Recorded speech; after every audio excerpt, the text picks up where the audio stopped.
Siku fertilizer imepatikana mbaya, na mwenye kuuza hiyo fertilizer ni Muhindi anaitwa Defki, ambaye ni rafiki ya rais, ambaye ndio wanafanya na yeye biashara ya affordable housing. Wakajaribu kuletea Linturi shida. Saa ile Wakenya walileta kelele sana, wakaona wajinawa mikono na Mithika Linturi. Huyu mtu amepewa kazi ya waziri hapa juzi. Huyu mbunge alikuwa ya Bere North, anaitwa sijui nani, ndiye alipewa kazi ya kuokota signature ya kufukuza Linturi. Mimi nikamuita, kamuuliza, wewe Ruko, wewe ni mtoto ya hapa Mbere, huyu Linturi ni mtoto wetu ya hapa Meru, imekuwaje wewe ndio unachukua signature ya kufukuza Mithika Linturi? Akaniambia Linturi ni mwizi, ameiba fertilizer.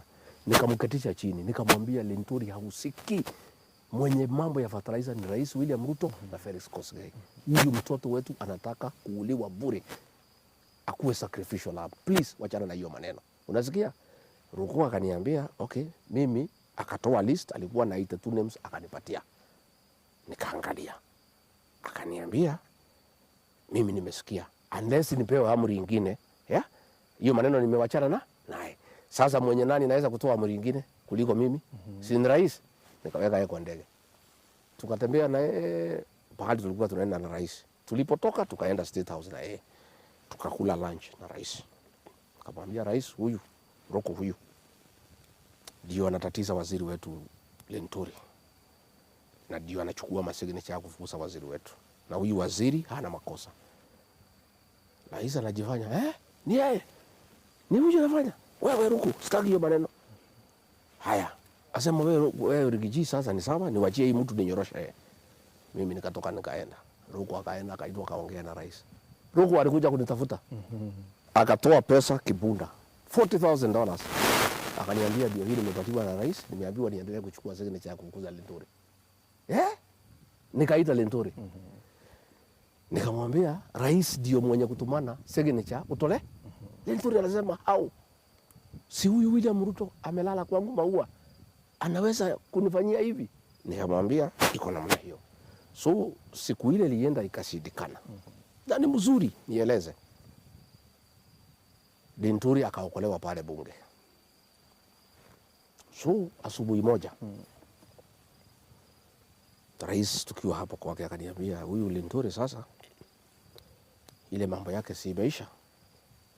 Sasa mwambie afanye kazi, na wewe usikuje tena kusema ati mimi napiga Linturi. Mimi siwezi piga Linturi, mimi ni Mkristo.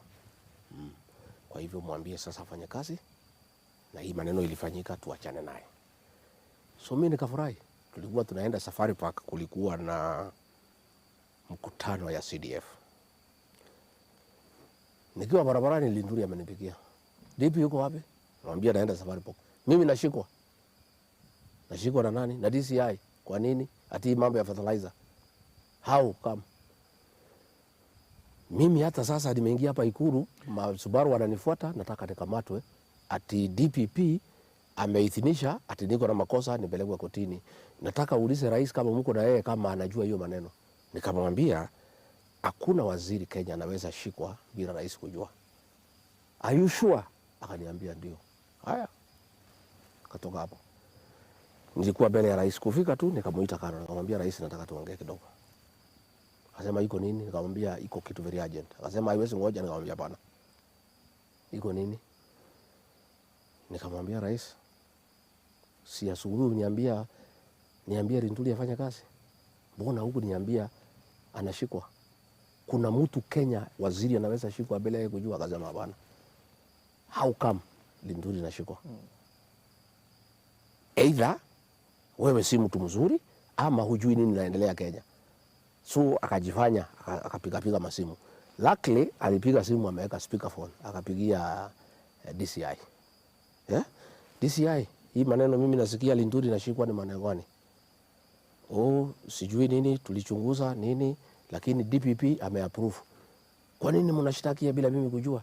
No, sisi tulifikiria kama DPP ameapprove, ameuliza ruhusa kwako. Akasema ngojeni kidogo nitamwambia. Akapigia DPP.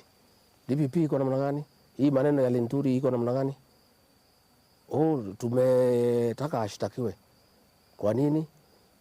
Si rais ulisema tukusaidie maneno hii mtu akuondoke.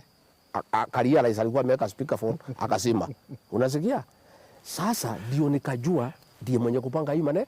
So wacha nikwambie, nikatoa ukali nikamwambia rais, wewe si mtu mzuri. You cannot do this. This Linturi is an innocent man. Bono namwekelea kesi na nyinyi ndio mmeuza fertilizer. Sasa hiyo maneno ikasimami, hiyo file ya Linturi si ilikuwa imefunguliwa? Ingali iko. Unasikia? Sasa rais alitaka njia ya kufuta Linturi. Luckily for him, hii maneno ya Gen Z ikakuja. Alikuwa anatafuta njia ya kumfukuza. Unasikia? Unajua mtu kwa vile ile kitu itafanya watu wakatae